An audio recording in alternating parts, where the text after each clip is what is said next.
It's John with Mold Removal Center here, www.moldremovalcenter.com. In this video, we're going to look at professional mold removal, when you need it and when you don't. Okay, so let's get into it.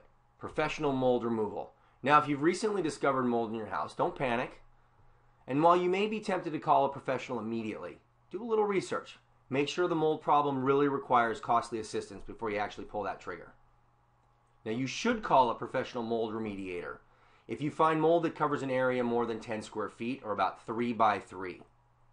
Call one right away, okay? You have significant water damage. Maybe you had a flood, or there was an overflow of the bathtub on the second story, or maybe you had a burst pipe. That's definitely a time you call.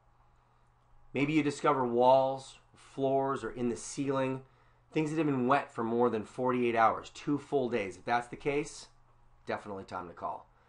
Maybe you just have an existing ongoing mold and moisture problem, because the air feels damp or because you can always smell mold. Maybe your furniture, your walls, your wallpaper, your floorboards have visible and extensive water damage or mold growing on them. Again, that's when you do it. Maybe you suspect a hidden source of water, as I said earlier. You've got some moisture and it's consistent in these areas. Maybe that's when you call. Here's some more signs you may need some help from a professional. Someone in the house is actually experiencing mold allergy symptoms. Definitely want to look at that. Or you have reason to believe that your home's heating and air conditioning system might have a mold problem. If that's the case, first of all, don't turn the system on. Second of all, call a pro. Third, you see or you smell some obvious signs of mold, but you can't see the mold itself, and that might actually indicate that something's going on in crawl spaces or inside the walls itself, and you need a pro for sure if that's the case. Now, where do mold spores live? Mold grows on anything organic. Basically, if it's living now or it ever was living in any form, mold will eat it.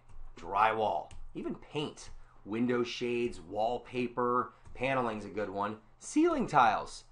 Definitely under carpet. Carpet's made of organic material, and then the padding underneath it is also made of organic material in most cases.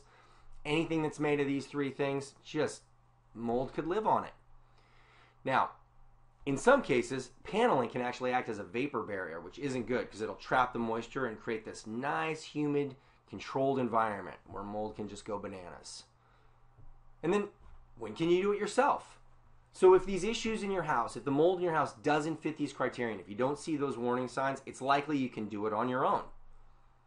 You can clean the spots that appear on your north-facing windows or in your shower grout. These are great projects that anybody can do at home and on their own.